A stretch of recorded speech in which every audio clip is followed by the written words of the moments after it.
Again, allow me to thank those of you who are on the internet. I'm sure my prayer is that it will not be long before we will all be together again. And I hope that this time of separation, of forced exile, if you will make us appreciate a little bit more the church and being together. God has a way of taking bad things and twisting them and turning them into good things. So if we maintain our hope and trust in Him, I'm sure that we will enjoy that as well.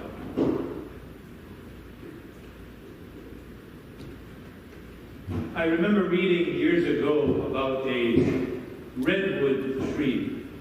I had the opportunity, I'm not sure if you ever have, to go to California, to the redwood forest.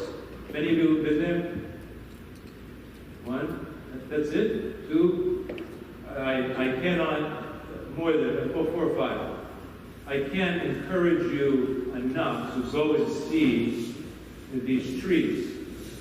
They are the largest, tallest, and oldest in the world. So you go there and you see these trees, and some of them are so wide that you can actually drive a car between them. That's how big they are. I remember going there, and I remember going also with a nun into some trees, a Greek Orthodox nun at a convent.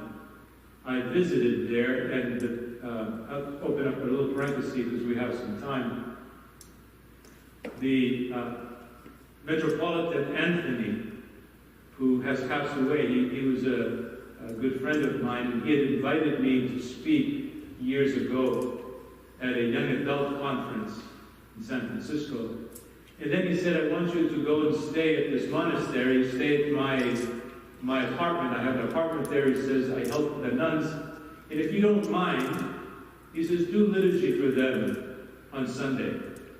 So without realizing, I said, okay. And he had a smirk on his face. And when I went to the apartment to stay there at the convent, he had his golf clubs were there. Oh, he also said, and the next day, he says, after you do liturgy, go play some golf. I said, beautiful. My clubs are there. So I knew something must be up. Until I realized when I did the Vespers that Saturday for the liturgy the next morning, and I asked the nuns, the head nun, the abbess, what time do we start liturgy tomorrow? And she said, 4 o'clock in the morning. I said, 4 o'clock in the morning? And we did everything. You would have loved it, Stella. I mean, everything we did. And many of them couldn't even speak Greek. But they could chant in Greek, but they didn't know what they were saying. But we did everything in Greek and in English, and I mean, it went on and on and on and on and on. And then afterwards, they were so happy that I stayed to do liturgy for them. We had café. They offered some liturgismata to me. And then the abbess said, I noticed you like trees. I will take you up into the trees so you can see some. Ooh, I said, pardon. So I get in the car, and again, I should have known better. She drove so fast, I thought we were going to die before we even got to the trees. Up the mountain fast, going so fast. She had iguanas everywhere in the car, in the little car. And the beauty was that when we got up into the mountains where the trees were, it was snowing. It was really a beautiful experience that I had with her. And then we came back, and she was going even faster, going down. So I was chanting as we were going, just in case anything should happen. But that's a parenthesis. What I really wanted to tell you is that being up there afterwards, I did some research on the trees. And I came across an interesting story that in 1933, one of the largest of the redwoods fell. And people were surprised that it actually fell. And they figured that they would do experiments on this tree. If you go online and you go to the 1933 redwood tree research. You'll see some interesting things there. And they found that the tree, first of all, weighed 500 tons, the tree that fell. Think of that for a minute. And it fell, and they did some dendrochronology to it. They cut it to see its life. They could see by the rings, and I guess there is some kind of science in the way that different rings will show different things in the life of this tree. And it showed that the tree started from a seed that fell from another tree in the year 700 AD. 1,200 years old, this tree. Imagine its history. And so they began to say of what it experienced. It experienced some years where it only grew 8 inches. When it fell, it was 350 feet tall. Some years, only 8 inches. Other years, much more in its height. They found that at one time, there was a bug that got into it and tried to kill it with a plague of sorts, but it was able to withstand the disease, and it continued. And then after a few more years, it was hit by lightning. And they found that it was hit by lightning many times over the course of its 1,200 years of existence. They found other things in there. It had been burned many times, and still it survived. They found another instance where it was encountered earthquakes. And because of the earthquakes, some of the roots were destroyed. And that's why this particular redwood tree was leaning until finally it fell. But after many, many years, I wrote down what it went through. This tree went through earthquakes, rot, fungus, many fires, many lightnings, windstorms, and droughts. And the researchers said it had many scars to it as they were looking at its life. You would think, as I thought, that a tree that grows 350 feet high, that is the oldest thing in the world, would have very deep roots, very deep roots, wouldn't you? And yet, the redwood tree, this is the fascinating thing, the redwood tree has some of the shortest roots. It does not go down deep. It goes out on the sides, very, very shallow, its roots. So you ask yourself, so how does a tree with very shallow roots that goes out withstand earthquakes, fires, fungus, lightning, droughts, windstorms? How? The miracle here is that it connects its roots to the roots of the other trees. And it finds its strength, and it finds its nourishment when it is sick. It finds its ability to withstand everything that comes against it, all the scars, because it is connected, interconnected with all of the other hardwood trees. Whereas other trees, who have very deep roots and don't last as long, they might look good for a while, but they topple because they're all by themselves. I share this with you, I think, for obvious reasons today. For obvious reasons.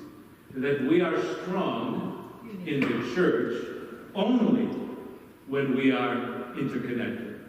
When we are not interconnected and everyone is going solo on their own, you will only last a certain amount of time before you will collapse. We all have scars. We all have been through earthquakes of a sort. Spiritual earthquakes, fires, plagues, as we are having now. The church itself, look what it's gone through. The Poli, Constantinople. The attacks that it has. The plagues, the sicknesses, the enemies, the occupations. The nation of Greece, we're going to celebrate in a few days. And what sustained it? Innocence, union, interconnectedness. But when we lose that interconnectedness, we fall. So even though, and this is really my message to you, even though we are not all physically here, spiritually we are interconnected. And we are interconnected through what? The tree of the cross. The tree of the cross. It's interesting that I bless homes all the time, people's homes. And sometimes, believe it or not, in the beginning when I first became a priest, I was somewhat shocked, now I'm not anymore, that some Orthodox homes have no icons. I want you to hear that. I've gone to people's homes to bless their house, and I say, okay, where is your iconism? And they say, well, what do you mean? We don't have an iconism. I said, well, do you have any icons? No, we don't have any icons. No icons in your home? But what is it that everybody has? A cross.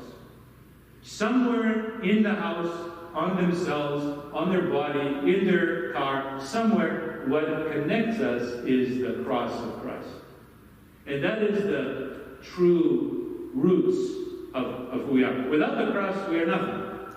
As St. Paul says in his epistle, he says, I glory only in the cross of Christ and the resurrection. It is the cross that leads to the resurrection. Without the cross, there is no resurrection. And there are people who think that Jesus was a good teacher. He was not a teacher only. He was a Savior.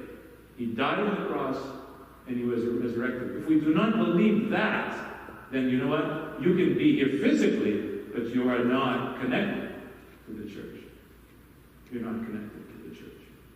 So as we go around in a few minutes with the Holy Cross, I ask you to kneel. It's the appropriate gesture of the Stavros Kinesios that you kneel. We sing the Ios of Theos as we go around.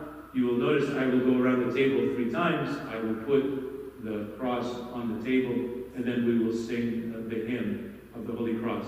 And at the end, as I mentioned to you, the Archbishop does not want us to distribute the adideron or the flowers to you. They will be in a tray. Please come forward and in a prayerful way, take a basilico or a flower, and then the adideron will be in the back. Please rise.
Εις την αρχαία